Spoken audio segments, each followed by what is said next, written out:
여러분 반갑습니다. 자, 지난 시간에 이어서 이번 시간에도 디스크 유틸리티에 대해서 살펴보도록 하겠습니다.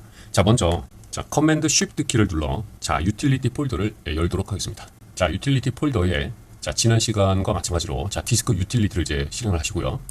자, 이제 이번 시간에도 이제 두 개의 볼륨을 준비를 했는데요. 자, 먼저 첫 번째 볼륨은 대소문자를 구분하지 않는 APFS 파일 시스템을 이제 생성할 계획이고요. 자, 그다음에 이제 두 번째는 대소문자를 구분하는 APFS 파일 시스템을 생성할 예정입니다. 자, 그래서 각각 두 개의 볼륨의 이제 차이를 지난 시간과 마찬가지로 HFS 플러스 볼륨과 마찬가지로 비교를 한번 해보도록 하겠습니다. 자, 먼저 Untitled 1이라고 하는 볼륨을 선택하신 상태에서 파티션을 클릭합니다. 자, 이제 파티션 매니저가 이제 나오는데요. 자, 여기에서 이름은 여기서 적으셔도 되고요. 일단 다 작업이 완료되고 나서 언제든지 여러분이 원할 때 볼륨명을 바꿀 수 있습니다. 그렇죠. 자, 일단 포맷을 보시게 되면 이제 이번 시간에는 APFS와 그 다음에 APFS Encrypted, APFS Case Sensitive, 그 다음에 APFS Case Sensitive Encrypted, 마찬가지로 이제 이것도 이제 네 개의 볼륨 포맷이 이제 있는데요. 여기에서 첫 번째 APFS 파일 시스템은 In Case Sensitive라고 생각하시면 돼요. 그래서 대소문자를 구분하지 않는 것이고요. 나머지 이제 두 개는 대소문자를 구분하는 것이고, 이렇게 처음 두 개는 이제 대소문자를 구분하지 않는 것이다. 그리고 이제 처음 두 번째 중에 Encrypted라고 하는 이 포맷은 대소문자를 구분하지 않으면서도 디스크 보안을 지원하는 이제 그러한 포맷이다, 이렇게 이제 이해를 하시면 되겠고요. 자, 그다음에 이제 네 번째 Case Sensitive라고 하는 것은 대소문자를 구분을 하지만 여기에 추가적으로 이제 엔크립트된 그런 볼륨 타입을 설명한다, 이렇게 이제 이해하시면 되겠습니다. 자, 그래서 이번 시간에도 APFS Encrypted와 APFS Case Sensitive Encrypted 이 두 개를 생성을 해서 각각 차이점에 대해서 한번 살펴보도록 하겠습니다. 자, 먼저 여러분 이제 APFS 파일 시스템은 애플의 최신 파일 시스템인데요. 자, 이 파일 시스템은 실질적으로 하이시에라에서부터 이제 지원을 시작하게 됐다, 이제 이 정도로 일단 참고를 하시고요. 이 파일 시스템에 대한 특징은 여러분들 이전 동영상 타임머신 백업에 대한 부분을 설명을 드릴 때 간략하게 이제 설명을 드린 적이 있어요. 자, 그래서 그 부분을 한번 이제 다시 한번 정리를 한번 해보시면 충분히 이제 도움이 되시리라 이제 생각이 되고요. 자, 일단은 이제 두 번째 APFS 파일 시스템의 엔크립티드를 선택을 하시고 이제 이렇게 이제 패스워드를 이제 입력하도록 이제 나옵니다. 그래서 여기에 여러분들이 안전한 패스워드를 선택을 하시면 되고요.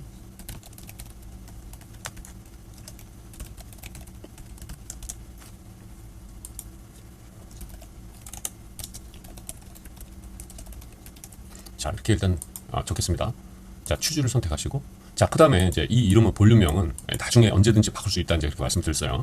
자, 일단은 단일 볼륨으로 생성을 하도록 하겠습니다. 이제 플러스 버튼을 눌러서 이렇게 이제 파티션을 이렇게 이제 추가할 수가 있어요.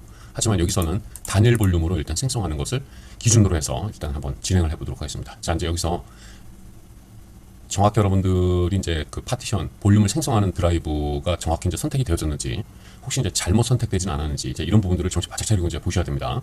자, 그래서 센 디스크 울트라 핀 미디어라고 되어 있죠. 자, 그래서 어플라이를 일단 클릭하시고, 파티션을 누릅니다. 자, 쇼 디테일을 누르게 되면 현재 진행 상황을 이제 자세히 살펴보실 수가 있고요. 자, 이제 완료가 됐으면 이제 던 버튼을 클릭하시면 됩니다. 자, 그 다음에 이제 Untitled 1을 일단 클릭해 보시게 되면 APFS 볼륨에 APFS의 Encrypted라고 되어 있죠. 자, 볼륨명은 이제 정하지 않았기 때문에 이제 이전의 볼륨명 그대로 이제 지금 이제 입력되어 있는 상태고요. 자, 그 다음에 이제 두 번째 또 볼륨을 선택한 상태에서 파티션을 클릭합니다. 자, 이 상태에서 마찬가지로 이제 파티션 여러 개 생성할 수 있지만 여기서는 단일 파티션을 기준으로 일단 진행을 한번 해볼게요. 자, 네임은 여기서 입력하셔도 되지만 나중에 입력하셔도 된다고 말씀드렸죠. 자, 그 다음에 이제 포맷을 선택을 하시게 되면, 자, 이번에 이제 네 번째 Case Sensitive Encrypted라고 하는 것을 선택하시고 비밀번호를 입력하시면 되고요. 마찬가지로. 자, 비밀번호를 연상할 수 있는 이제 그러한 힌트 키워드를 이제 적으시면 됩니다. 자, 이브를 일단 이제 입력을 하고요.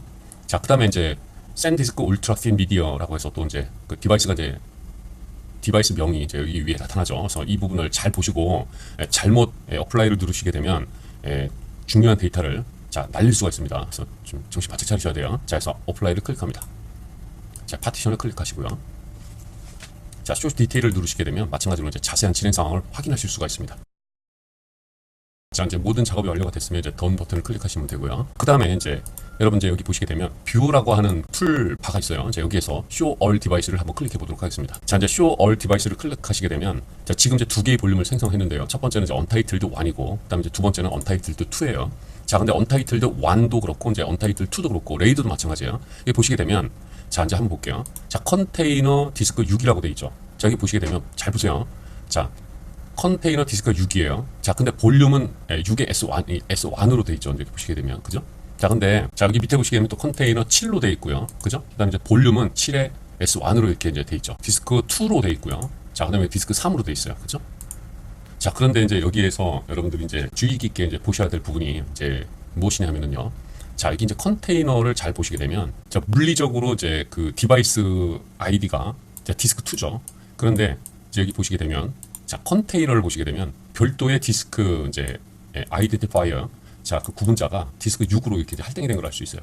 자, 이게 이제 연속적으로 할당이 되는 경우도 있지만, 자, 이렇게 이제 연속적이진 않지만 별도의 이제 디스크 아이디가 이렇게 이제 할당이 되는 이런 형태를 취해요. 이게 이제 APFS 파일 시스템의 이제 특징이다 이렇게 이제 이해를 하시면 되는데요. 자, 그렇기 때문에 마치 별도의 하드 디스크처럼 이렇게 이제 그 디바이스 아이디가 컨테이너에 부여가 된다라고 하는 게 이제 가장 큰 특징이다 이렇게 이제 이해를 하시면 되고. 자, 그 다음에 여기 보시게 되면 컨테이너 7, 컨테이너 디스크 7도 마찬가지입니다. 여기 보시게 되면 이제 7으로 되어 있죠. 하지만 이제 이 울트라 핀 미디어 이제 이것도 디바이스 아이디가 이제 디스크 3이에요. 그죠? 자, 그런데 실질적으로 컨테이너도 하나의 디스크 7으로 아이디를 할당받고, 디바이스 아이디를 할당받고 있다. 이제 이렇게 이해하시면 돼요. 그렇죠? 자, 그래서 이제 두 개의 볼륨을 이제 생성을 했는데요. 이제 첫 번째 볼륨은 자, 엔크립트된 대소 문자를 구분하지 않는 파일 시스템이고, 자, 이 볼륨은 대소 문자를 구분하면서 파일 암호화가 적용된 그러한 파일 시스템 볼륨에 해당이 된다. 이제 이렇게 이해하시면 되겠습니다. 자, 이렇게 해서 마찬가지로 자, 이제 두 개의 그 이제 볼륨을 열어서 자, 다시 한번 이제 이전에 HFS 플러스 볼륨에서의 차이점을 확인하듯이 한번 살펴보도록 하겠습니다. 자, 언타이틀드 1에 자, A라고 하는 일단 폴더를 한번 생성해 볼게요. 자, A. 자, 됐고요. 그다음에 이제 대문자 A를 한번 생성해 보도록 하겠습니다. 자, 대문자 A 하면 이미 점유가 되었다. 이렇게 이제 나오죠. 왜냐하면 대소문자를 구분하지 않는 파일 시스템에서는 일단 순서가 동일하면 동일한 파일로 인식을 한다. 이렇게 이해를 하시면 돼요. 자, 그다음에 이제 대소문자를 구분하는 파일 시스템에서는 자, A라는 폴더를 하나 생성하고요. 자, 그다음에 대문자 A라고 하는 폴더도 한번 생성해 볼게요. 자, 되죠. 자, 그래서 대문자와 소문자를 구분하는 파일 시스템에서는 이제 두 개의 각각의 스펠링 이제 소문자 A와 대문자 A가 별개의 이제 폴더로 이제 인식이 된다 이렇게 이제 이해하시면 되고, 자, 그다음 대소문자를 구분하지 않는 파일 시스템 볼륨에서는 대문자 소문자와 상관없이 일단 순서가 동일하면 동일한 파일로 인식을 한다 이렇게 이제 이해를 하시면 됩니다. 자, 그다음에 이제 또 한 가지 이제 알아봐야 될 부분이 자, 파일 같은 경우에는 그럼 어떻게 되는가? 마찬가지라는 거죠. 이전에 뭐 HFS 플러스와 비교했을 때 차이점이 없어요. 지금 이제 진행하는 부분이 그럼 이제 동일하기 때문에 그 부분은 이제 참고하시고 일단 살펴보셨으면 좋겠습니다. 자, 그 다음에 이제 파일을 일단 한번 살펴볼게요. 자, 간단하게 이제 파일을 생성을 하기 위해서는 여러분 이제 텍스트 에디트를 이용해서 파일을 생성하는 방법도 있지만 이제 실질적으로 자, 이 폴더에서 여러분 이제 오른쪽 버튼을 클릭하시게 되면 자, 이 폴더에서 오른쪽 버튼 클릭하시고 밑에 서비스를 가시게 되면 자, 여러분들이 이제 만약에 아이템 2를 생성을 하시게 되면 자, 여기 보시게 되면 이제 New Item to Window Here라고 되어 있죠. 그 다음에 탭 Here로 되어 있어요. 자, 이것은 그냥 윈도우 히어로 현재 경로를 기준으로 해서 이제 터미널을 열겠다라는 뜻이에요. 근데 그 터미널이 아이템 2라는 거죠. 자, 그래서 아이템 2를 현재 경로를 기준으로 해서 자, 열겠다라는 뜻이에요. 자, 일단 탭으로 한번 구분을 지어서 한번 열어보도록 하겠습니다.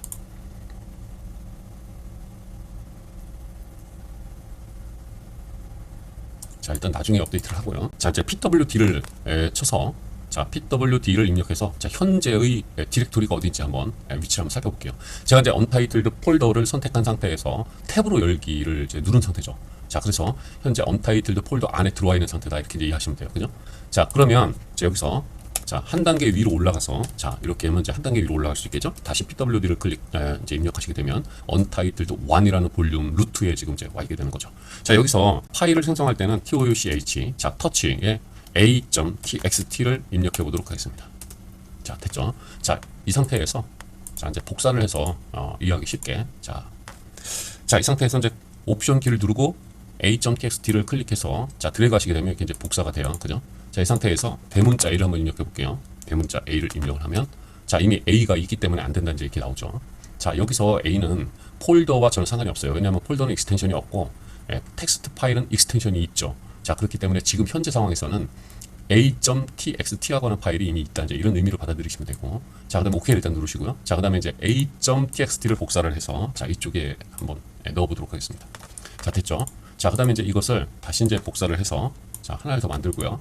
자, 그다음에 확장자는 동일하지만 이제 앞에 이름을 대문자 A를 입력을 해서 자 확인해 보도록 하겠습니다. 자 마찬가지로 이제 폴더와 파일 모두 자 이렇게 대소문자를 구분하는 것을 이제 이렇게 확인할 수가 있죠. 자 근데 여러분들 여기서 정리 한번 할게요.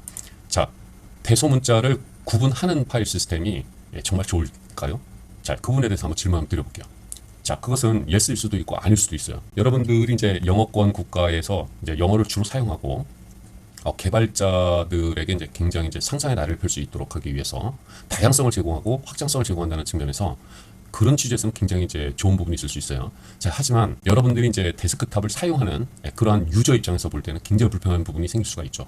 자, 여러분의 이름을 영어로만 표현을 한다 그러면 대소문자를 항상 구분해야 돼요. 만약에 여러분들의 이름이나 파일의 이름을 대소문자를 실수로 인해서 자, 특정한 문자, 특정한 알파벳을 만약에 대문자로 입력을 했을 경우에 검색하는 과정에서 굉장히 이제 그 불편한 부분이 발생될 수가 있겠죠. 이제 검색이 안 된다든가 실수로 입력을 어떻게 했는지 모르기 때문에 다양한 패턴이 존재할 수가 있겠죠. 그렇기 때문에 그리고 또 한 가지는 아시아 언어권에서는 사실상 각 나라마다 문자도 다 독특하고 다 달라요. 근데 알파벳을 그렇게 많이 쓴다라고 단정 지을 수는 없거든요.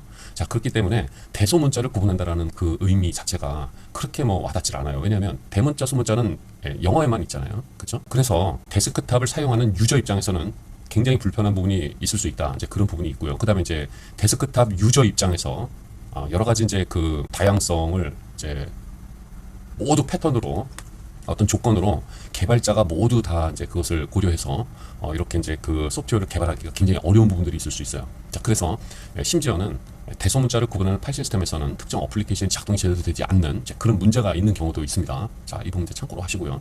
그래서 현재는 대소문자를 구분하지 않는 데스크탑에서는 보통 뭐 윈도우즈나 맥이나 뭐 마찬가지입니다. 하지만 이제 리눅스는 아직까지 이제 대소문자를 구분하는 파일 시스템을 사용하는데요. 자, 리눅스 같은 경우에도 익스텐션 3나 익스텐션 4는 기본적으로 대소문자를 구분하는 파일 시스템입니다. 자, 그렇기 때문에 그런 얘기가 이제 나온 거예요. 리눅스는 대소문자를 구분한다. 하지만 리눅스도 어떤 볼륨, 어떤 포맷으로 볼륨을 생성하느냐에 따라서 대소문자를 구분할 수도 있고 안 할 수도 있어요.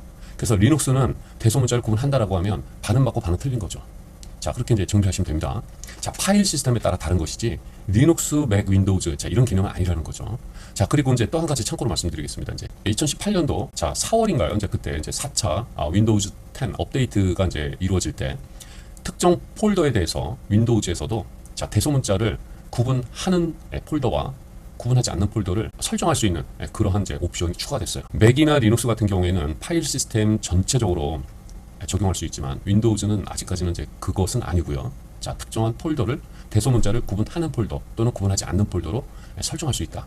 자, 이제 이런 기능이 이제 업데이트를 통해서 추가됐다라고 하는 것을 참고로 알아두시고요. 자, 이렇게 해서 이제 지난 시간에 HFS 플러스 파일 시스템을 설명드렸던 것과 마찬가지로 APFS 파일 시스템에 대해서도 이제 살펴봤습니다. 장단점에 대한 부분도 이제 간단하게 이제 뭐 정리를 해봤는데요. APF 파일 시스템의 이제 장단점에 대한 부분은 타임머신 백업을 다루는 자 이전 동영상 설명을 다시 한번 들어보시면 거기에서 APFS 파일 시스템을 왜 사용을 해야 하는지에 대한 부분에 대해서 정리를 비교적 간단하게 한 부분이 있습니다. 그래서 그 부분을 참고하시면 되고요. 자, 이렇게 해서 오늘 동영상 설명은 이제 여기까지 하도록 하고요. 자, 오늘 긴 시간 동안 여러분 설명 들으시느라 대단히 수고 많이 하셨습니다. 수고하셨습니다.